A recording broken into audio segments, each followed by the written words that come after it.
Welcome to the WPI Podcast. I'm your host, Steve Foskett. Charles Dickens, where do we start? A Tale of Two Cities? Great Expectations? Oliver Twist? And why are we even talking about Dickens at a STEM-focused institution like WPI? Well, we have one of the premier Dickens collections around, right here in the Gordon Library for starters. And we have one of the premier Dickens scholars in Joel Brattin, Professor of Humanities and Arts. And well, it's December 16th, so of course we'll be talking about A Christmas Carol, Dickens' iconic and 181 years later, everlasting holiday tale.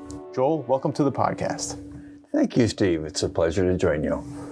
Let's start by talking a little bit about where we are. We're in the Dickens Reading Room at WPI. What's important for people to know about this space? Well, it's a splendid space that not only every WPI student and faculty member has access to, but the staff here will welcome community members as well. Anybody who wants to come explore the riches of WPI's Dickens collection can come here anytime. And we have an enormous and quite amazing collection. When I came to WPI in 1990, there were a few first editions and a signed check of Dickens's in the collection already, but we brought the Robert D. Fellman Dickens collection in the mid-1990s, and that formed the basis of our collection, bringing in hundreds of books, rare editions, Dickens' first editions, novels as they appeared in their original serial installments, many works of secondary criticism, bound volumes of journals that Dickens edited, and so on, and more Dickens letters. So this has attracted other collections since then. So we have the amazing Ryan collection, the Guida collection, and others that have come here, and they're all housed here in the reading room. Obviously, it's the middle of December. A Christmas Carol is the big kahuna of Christmas stories, even 181 years later, like we talked about. Talk a little bit about Christmas Carol, its staying power. How did it come about? How did, take us back to that time in the 1840s when he's writing it. Get inside his head a little bit for us. I think there are a number of motivations for Dickens to write A Christmas Carol. Artistic motivations, obviously, but also economic ones. He had social and political goals with the book as well. He saw problems in the society that he lived in, and he wanted to address those. The financial issues, Dickens was a huge star right from the beginning. His first novel, Pickwick Papers, was a revolution. Yeah. Everybody loved it. Everybody bought it. Oliver Twist followed, then his third novel, Nicholas Nickleby. He was popular with his fourth and fifth novels, Barnaby Rudge and The Old Curiosity Shop. And then his sixth novel, Martin Chuzzlewit, wasn't as popular. Sales fell off. It's puzzling now to think about why that was. Martin Chuzzlewit's a very interesting and satisfying novel. But for whatever reason, this was Dickens's first sort of glimpse of not being a smash success.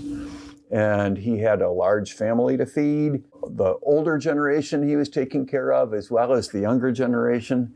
And so many stresses on his pocket.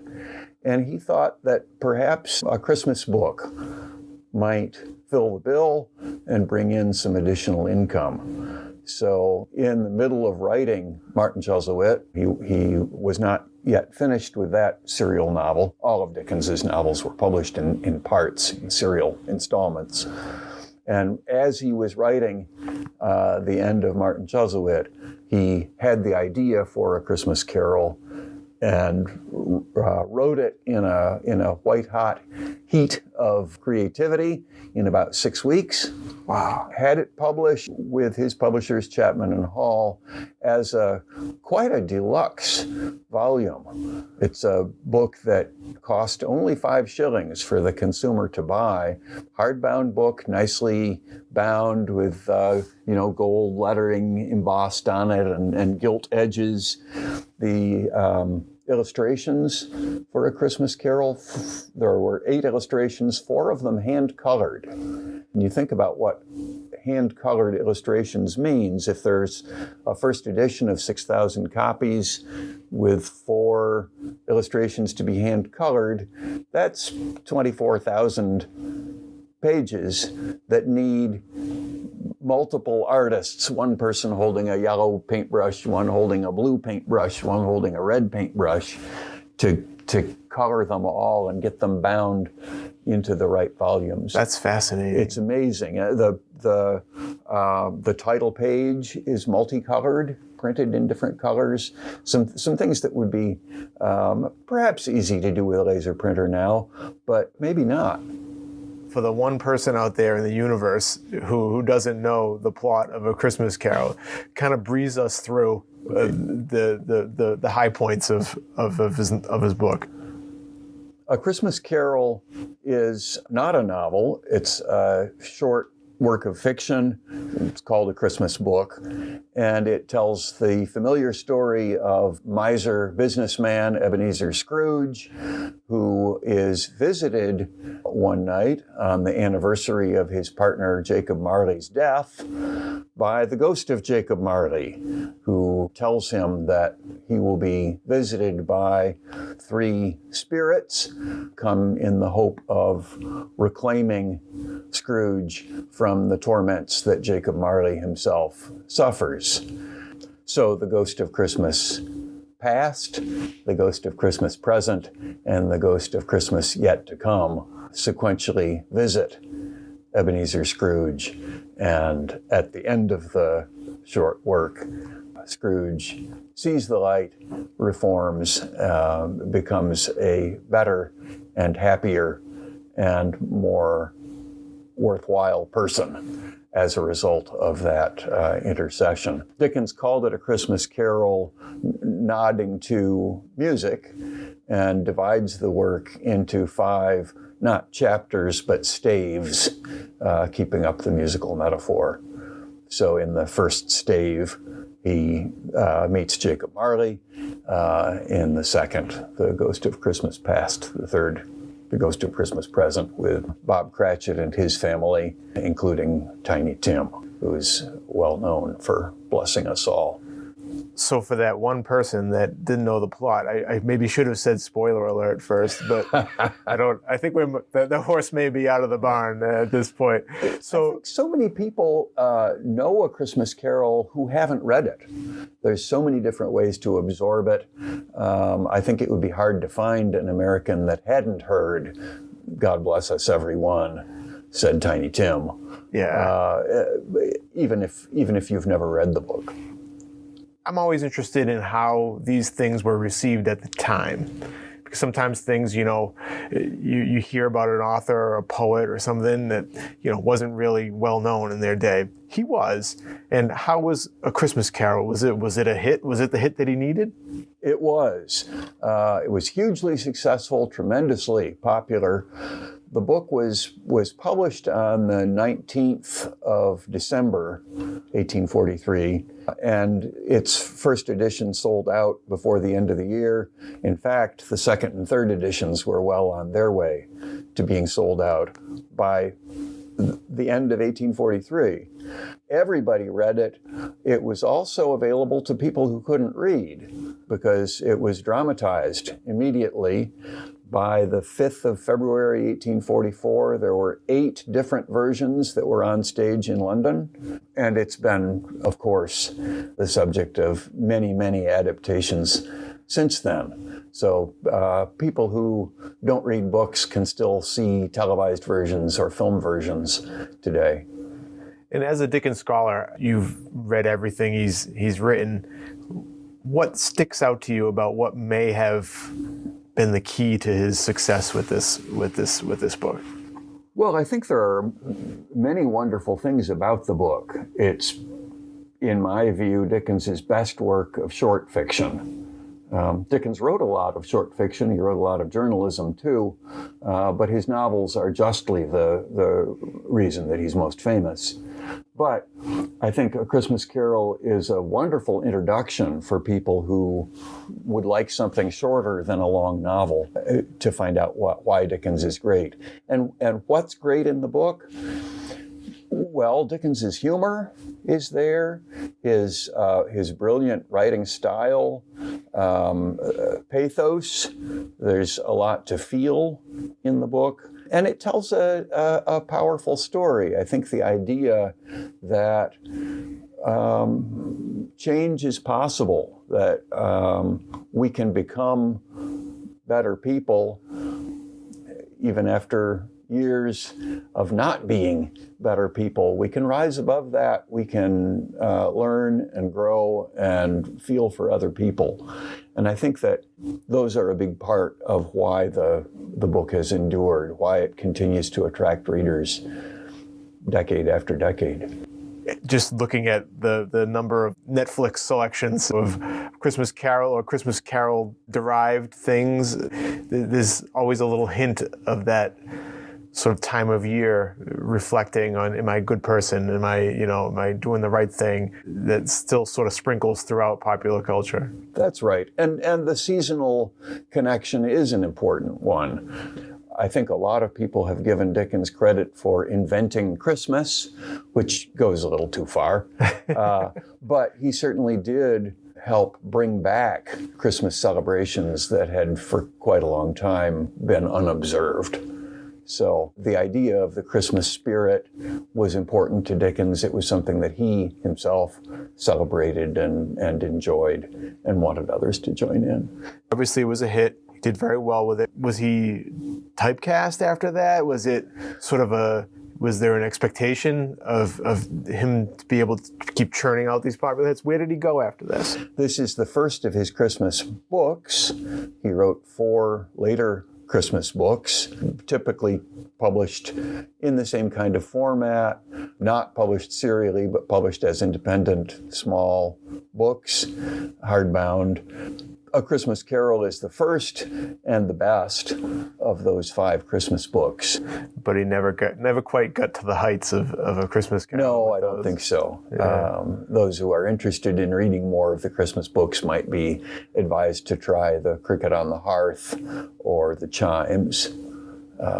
Probably the best of the 4 remaining Christmas books. Good tips.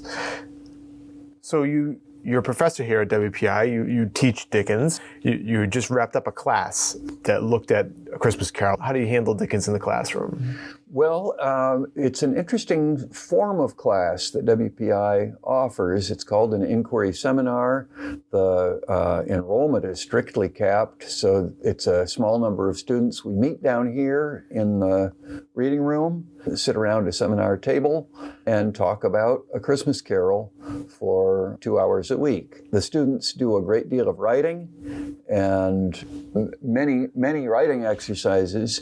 They have the opportunity to work with replicas of Dickens's manuscript so they can see what the things are that Dickens originally wrote, what he crossed out, and what he wrote in between the lines, giving a kind of a window into Dickens's creative process. And the students also have the opportunity to work with extremely rare, first edition of A Christmas Carol, part of WPI's amazing Dickens collections. Yes. I think it's unlikely that undergraduates anywhere else in the United States or maybe the world have access where they can actually get their hands on a first edition of A Christmas Carol. And I think students are quite moved by that. We also bring out other gems from the Dickens collections, original Dickens letters, for the students to try their hand at deciphering. We've got original illustrations, original serial parts of the novels, and I always try to bring out a variety of things for students to look at, some of the gems of the collection. Is there anything that stands out to you about their reaction to it in this modern students? What's interesting to you about their reaction to Dickens? Well, the fact that they like A Christmas Carol doesn't surprise me. I'm used to people liking Dickens. I think I'm impressed with the appreciation that students have for the textual work that they do in this inquiry seminar. I have them carefully compare our purchased classroom text of A Christmas Carol with the first edition or with readings from the manuscript. And it's a kind of careful, painstaking work that no student is really familiar with beforehand. And I'm always interested to see the things that they discover. They're making real discoveries in looking at the manuscript. It's not all been done before. And it always delights me to see the interest with which they approach those tasks. Can you give us an example of something? This fascinates me, the manuscripts and the little notes in the margins, things like that. Is there anything in A Christmas Carol that he was thinking about that didn't make it in, or anything that people might not know about how it was produced? I think there are a number of surprising tidbits I could offer. There's on the first page of the manuscript, there are references to Hamlet's ghost that are funny, but a little bit obscure. And I think Dickens thought, no, we don't need this joke here, and blocked that out. I think it's surprising for those who have read the book before to realize that Dickens left out mention of Tiny Tim at the end of the book. On the last page of the story, Dickens says of Scrooge, and to Tiny Tim, who did not die, he was a second father. He was, did this and that and the other. There's no mention of Tiny Tim in the manuscript. Wow. He must have seen proofs, must have come back from the printer, and he thought, oh, I left out Tiny Tim, got to get that in there, right? And that's a testament not only, I think, to somebody who looms as large in popular culture now as Tiny Tim could be neglected for a little while, but it also says that it's not really a book about Tiny Tim. Tiny Tim is important because he sheds some light on Scrooge and how Scrooge has changed and genuinely become a better and happier person. Scrooge goes through the journey. Yeah. That's right. That's right. We should take a few moments to look beyond A Christmas Carol. Let's talk about what else is here. Where should someone start when they come into the Dickens reading room? Well, I think it makes sense to start with what you know and are interested in. So if you have read a Dickens novel, or let's say that you come in and you have not read a Dickens novel, but you've seen the Mr. Magoo or Muppet Christmas Carol adaptations. WPI has an enormously rich collection of adaptations of A Christmas Carol. We are pleased to hold Fred Guida's remarkable collection of adaptations. There's something like 400 works. Wow. About half of those pertain to A Christmas Carol. We have recordings of adaptations of Dickens from as early as 1901, audio recordings of adaptations, videotape, video cassette, DVD, and we have reels of film. So there's an Italian neorealist adaptation of Christmas Carol. Those materials are all available for public exploration as well. Sort of a nice illustration of how far Dickens has come in popular culture. He's gone through every medium that we have. That's right. That's right. I think one of the things that I'm excited about that WPI has achieved recently is we've launched something called the Dickens Portal. Yes. It's easy to find if you put into a search engine WPI Dickens Portal. It'll come right up. And it's a resource, it's a guide that will lead you to 3 different large sources of information about Dickens. There's Project Boz. There's introductions to the various collection catalogs, and then there's links to exhibitions that WPI has launched about Dickens. And how long was that in the works? Well, the Project Boz has been in the works since, I believe, 2007. The goal of Project Boz is to provide free for anyone with an internet connection, high-quality digital images, searchable images of all of Dickens's novels as they originally appeared, which means all of Dickens's novels as they appeared in their serial parts, with every page, every ad, every illustration. So one can read any one of Dickens's novels as Dickens's original readers in Britain would have read them. This is a project that I'm tremendously excited about. The serial installments of Dickens are the best way to read him, and now anyone can do that with high quality, color, searchable images. Just think of someone back then eagerly awaiting the next installment. That must have been an exciting time. That's right. There are stories about people gathered on the docks in New York waiting for the ship to come with the next monthly installment. I think those are powerful stories. I'm not certain that they're factually accurate, but they certainly convey the excitement that people had as they were awaiting the next installment of Dickens's novels. And since we have them here, you could put a modern twist on it with all the binge watching that we do of, gulping down a series of television shows in one sitting. You could do the same with these serial installments. Indeed, you could now, but you couldn't then. Yeah.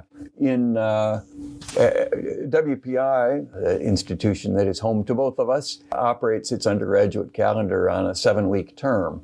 And it's challenging to read long novels for engineering students, engineering undergraduates in a 7-week time.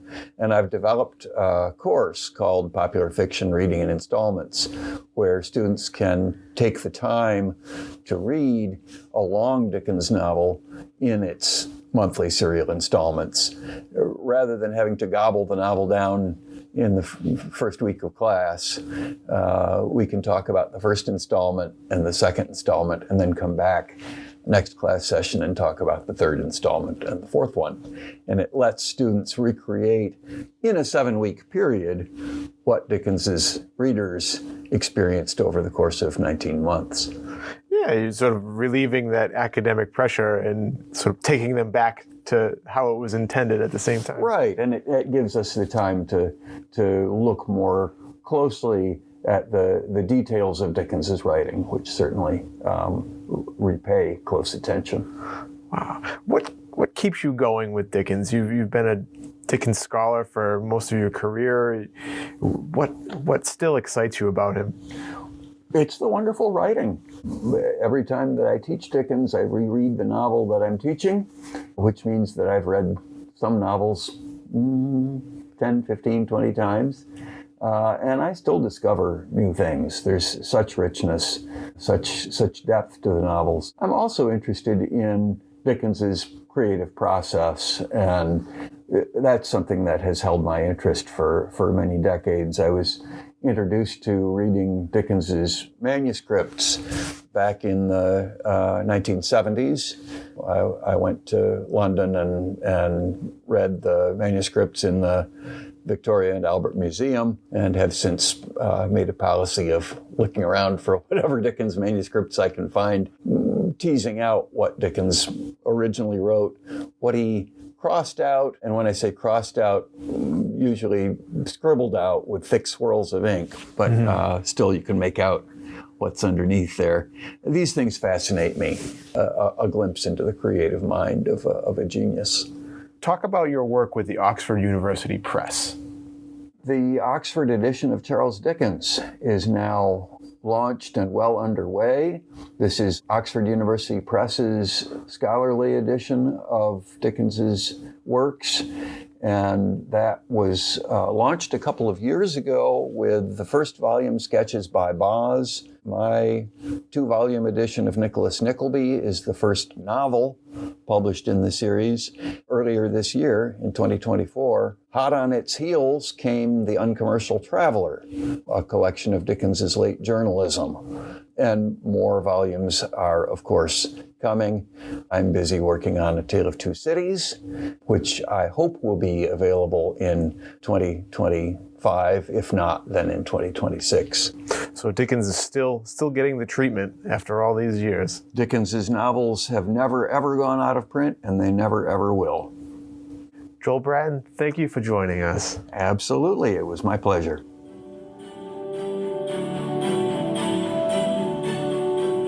You can check out the latest WPI news on Spotify, Apple Podcasts, and YouTube Podcasts. You can also ask Alexa to open WPI. Thanks for listening.